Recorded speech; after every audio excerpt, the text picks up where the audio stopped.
Hello, good morning. എല്ലാവർക്കും സുഖമല്ലേ? അപ്പം ഞാനുണ്ടല്ലോ ഇന്നൊരു ചട്നി കാണിച്ചു തരാം കേട്ടോ. നല്ല ഡിഫറെൻ്റ് ആയിട്ടുള്ള ചട്നി. നമ്മുടെ മല്ലിയില്ലേ, മല്ലിയും കൂടി ചട്നി ഉണ്ടാക്കാം. അതിനകത്ത് നമുക്ക് എന്തൊക്കെ ഇടുന്ന ഇൻഗ്രീഡിയൻസ് നിങ്ങൾക്ക് കാണിച്ചു തരാം കേട്ടോ. ഇവിടെ നല്ല വെയിലാണ്.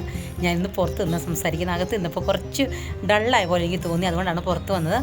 അപ്പോൾ ഉണ്ടല്ലോ മല്ലിയിലല്ല കേട്ടോ, മല്ലിയുടെ കാളില്ലേ, അതുകൊണ്ടാണ് ചട്നി ഉണ്ടാക്കുന്നത്. എളുപ്പമാണ്. നമ്മുടെ ദോശയ്ക്കും ഇഡ്ഡലിക്കും ചൂട് ചോറിനും ചപ്പാത്തിക്കും എല്ലാത്തിനും നല്ല ടേസ്റ്റാണ്. അപ്പോൾ നമുക്ക് എങ്ങനെ ഉണ്ടാക്കുന്നത് കാണിച്ചു തരാം കേട്ടോ. അപ്പോൾ ചട്നിക്ക് വേണ്ടി ഞാൻ ഇത് കണ്ടോ, മല്ലി എടുത്തിട്ടുണ്ട്. പിന്നെ നമുക്ക് വേണ്ടത് വെളുത്തുള്ളി, കുറച്ച് ചെറിയൊരു ഇഞ്ചി, മല്ലിയില, പച്ചമുളക്, പിന്നെ ചെറിയൊരു പുളി, തേങ്ങ. ഇത്ര ഐറ്റം മാത്രം മതി കേട്ടോ. നിങ്ങൾക്ക് പച്ചമുളക് വേണമെങ്കിൽ റെഡ് ചില്ലിനും ഇടാം. അപ്പം നമുക്ക് ഈ ധന്യ മാത്രം, ഈ നമ്മുടെ മല്ലി മാത്രം നമുക്കൊന്ന് കുറച്ച് എണ്ണയിൽ ഫ്രൈ ചെയ്തെടുക്കാം കേട്ടോ.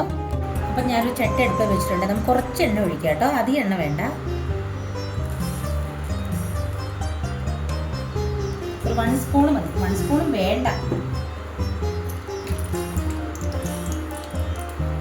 നമ്മുടെ മല്ലി ഇടാം കേട്ടോ.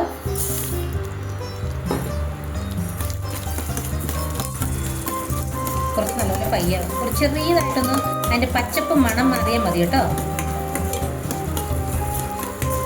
നല്ല ടേസ്റ്റ് ഉണ്ടാവത്തുള്ളൂ.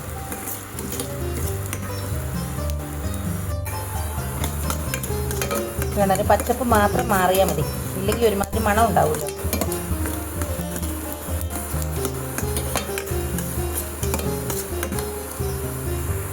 ഞാനൊരു മിക്സിയുടെ ജാർ എടുത്തിട്ടുണ്ട്. നമുക്ക് അതിനകത്തേക്ക് നമ്മുടെ തേങ്ങ ഇടാം കേട്ടോ. തേങ്ങ ഞാൻ ചിരണ്ടിയില്ല കേട്ടോ, ഇങ്ങനെ ഇടുന്നത് എളുപ്പപ്പണിയേ. ഇതൊന്ന് ഗ്രൈൻഡ് ചെയ്ത് കുറച്ച് ആയുമ്പോഴേ നമുക്ക് നമ്മുടെ പച്ചമുളകൊക്കെ ഇടാം കേട്ടോ.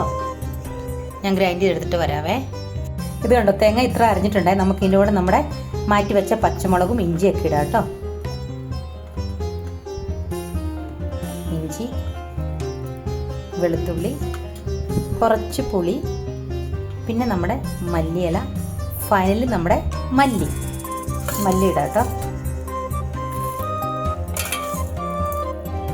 ഞാൻ കുറച്ചേ എടുത്തുള്ളൂ. ഞാൻ പറഞ്ഞത് 2 പേർക്ക് വേണ്ടി മാത്രമാണ്, അതുകൊണ്ട് കുറച്ചേ എടുത്തുള്ളൂ. കുറച്ച് ഉപ്പിടാം കേട്ടോ. നിങ്ങൾക്ക് വെളിച്ചെണ്ണ വേണവർക്ക് വെളിച്ചെണ്ണ ഉപയോഗിക്കാം കേട്ടോ. ഞാൻ ഓയിലാണ് എടുത്തിരിക്കുന്നത്. കുറച്ച് ഉപ്പിട്ടിട്ടുണ്ട്. ഇനി നമുക്ക് ഗ്രൈൻഡ് ചെയ്യാം. അപ്പോൾ ചട്നി ഞാനിവിടെ അരച്ചെടുത്തിട്ട് വന്നിട്ടുണ്ട് കേട്ടോ. നമുക്കൊരു പാത്രത്തിലേക്ക് മാറ്റാം കേട്ടോ. അപ്പം ഇത് കണ്ടോ, നമ്മുടെ മല്ലി ചട്നി ഇവിടെ റെഡി ആയിട്ടുണ്ട്. നല്ല ടേസ്റ്റാണ് കേട്ടോ. നിങ്ങൾക്ക് ഏത് എണ്ണ വേണമെങ്കിലും ഉപയോഗിക്കാം, വെളിച്ചെണ്ണ ഉപയോഗിക്കാം, ഓയിൽ ഉപയോഗിക്കാം. കടുക് പൊട്ടിച്ചൊടിക്കണമെങ്കിൽ നിങ്ങൾക്ക് കരിവേപ്പിലൊക്കെ ഇട്ട് കടുക് പൊട്ടിക്കണമെങ്കിൽ അങ്ങനെ ഒഴിക്കാം കേട്ടോ. ലാസ്റ്റ് നല്ല രുചിയാണ്. നിങ്ങളെല്ലാവരും ഇത് വീട്ടിൽ ട്രൈ ചെയ്ത് നോക്കുക കേട്ടോ. എന്നിട്ട് എനിക്ക് കമൻറ്റ് ഇടണം.